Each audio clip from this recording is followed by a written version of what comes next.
The year was 1692, and the small Puritan settlement of Salem, Massachusetts, was a place already haunted by fear. The wilderness loomed around the village, harsh winters claimed lives, and enemies lurked beyond the frontier. But nothing terrified the townspeople more than the devil himself. In this fragile world, whispers of witchcraft spread like wildfire. When young girls began convulsing, screaming, and claiming unseen spirits tormented them, panic took hold. Ministers, already watchful for Satan's hand, declared the devil was at work in Salem. To the Puritans, the devil wasn't just an idea. He was real, an enemy stalking the village, waiting for souls to claim. And so, when the children pointed accusing fingers, neighbors quickly turned on one another. This was the birth of the infamous Salem Witch Trials, a dark chapter where belief replaced evidence and superstition condemned the innocent. And at the center of it all was one terrifying tool of accusation, the touch test.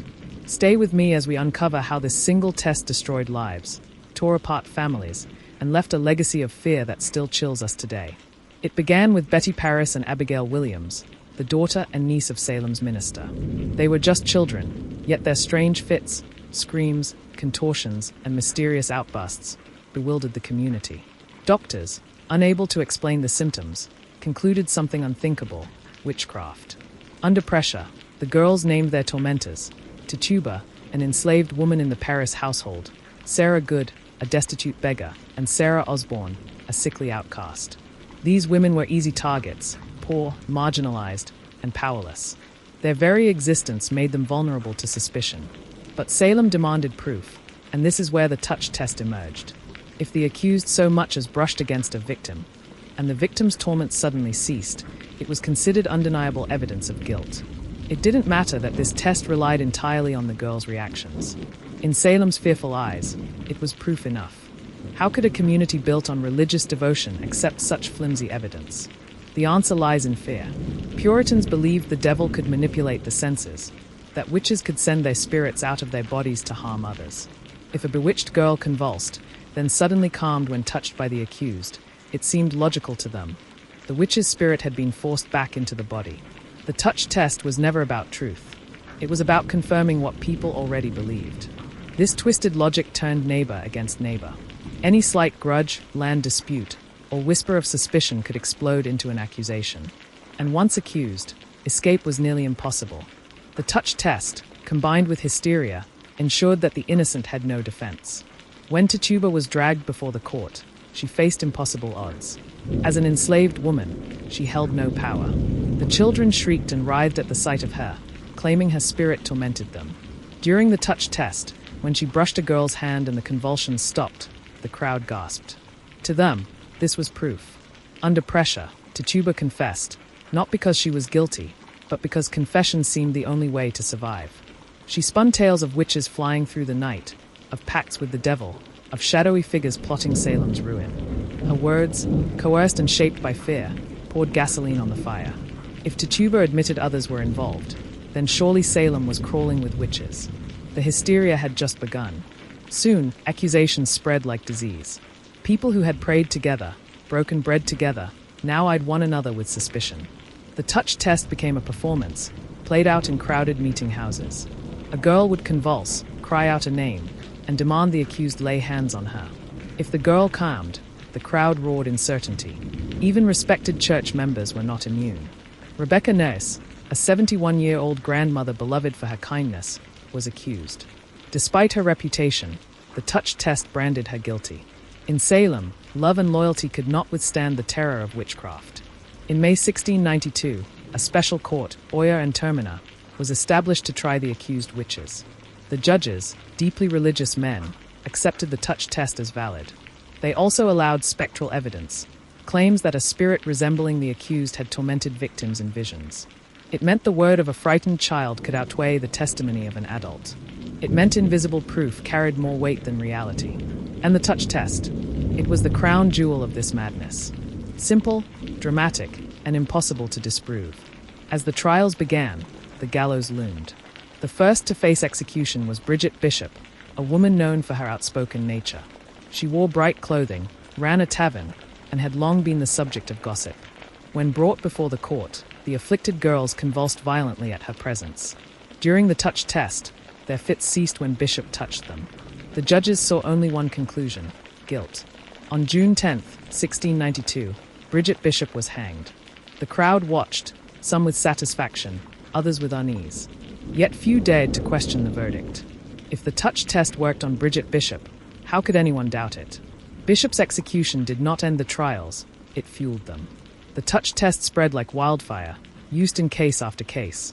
Every time the girls calmed at an accused's touch, the audience gasped in horror.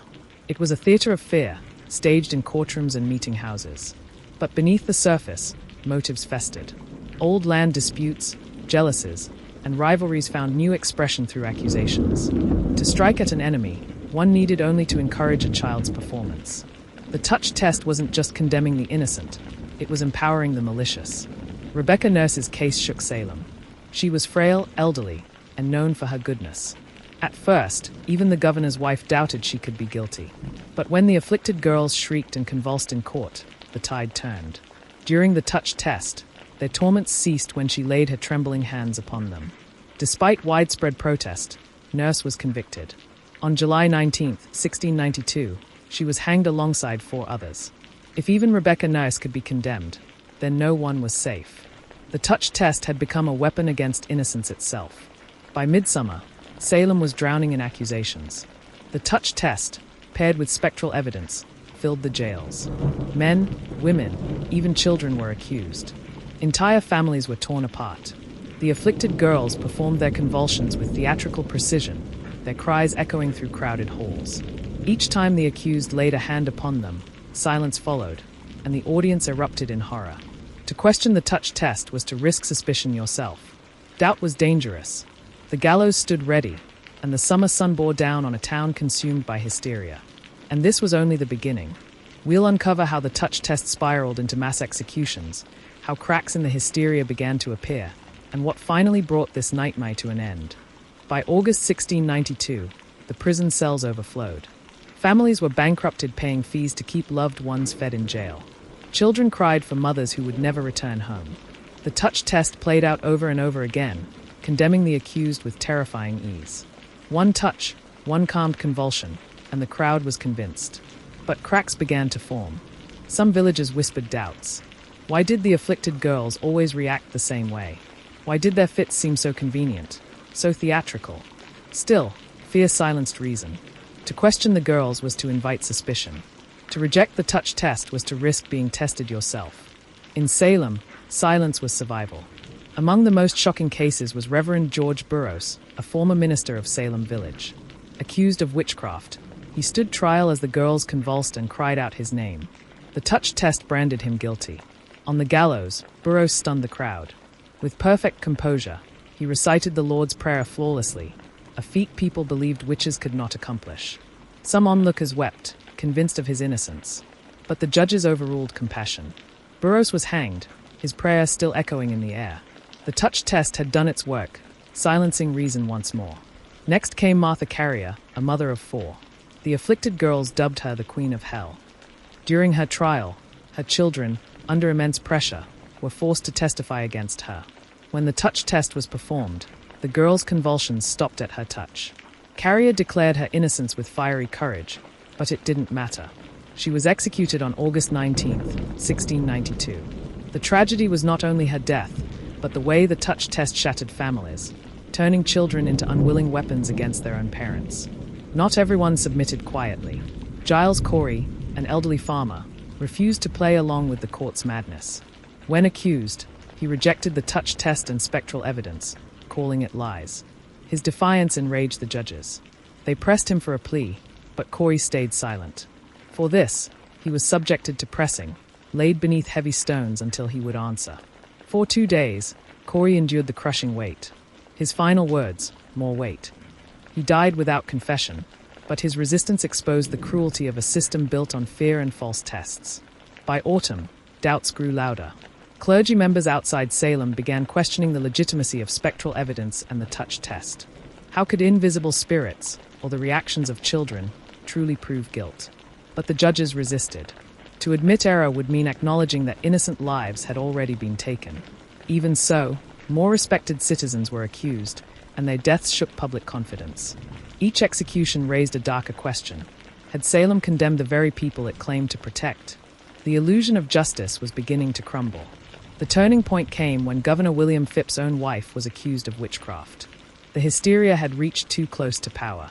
Suddenly, what seemed like righteous judgment looked more like dangerous chaos. Governor Phipps banned further arrests, dissolved the court of Oyer and Termina, and created a new court that rejected spectral evidence and the touch test. Without these tools, the trials collapsed. Many remaining prisoners were released, though some had already died in jail. It was too late for the 20 people executed and the dozens who suffered. But at last, the killings stopped. When the hysteria ended, Salem was left in ruins, not physically, but morally.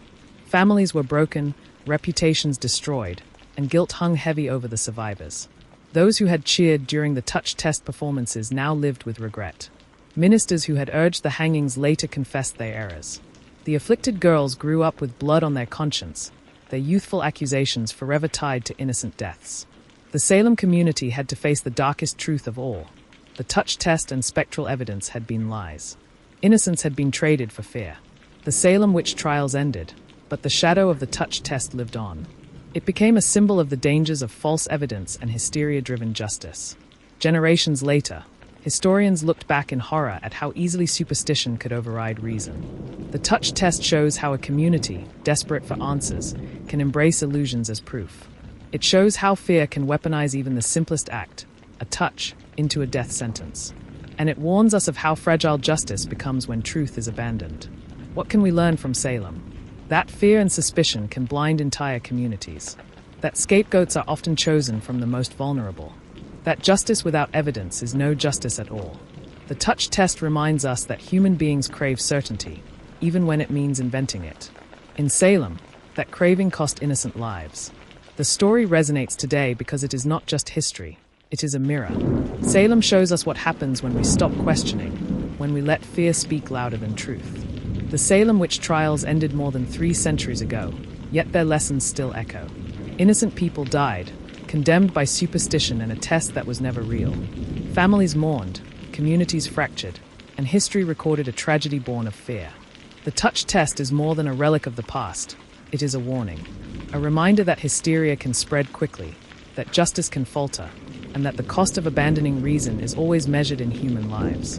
As we close this story, remember the voices silenced in Salem. Their fate calls us to stand against fear, against false evidence, and against injustice wherever it rises. If this story moved you, share it. Keep these lessons alive. And join me next time on True Crime Hub, where we continue uncovering the darkest chapters of history, so they are never repeated.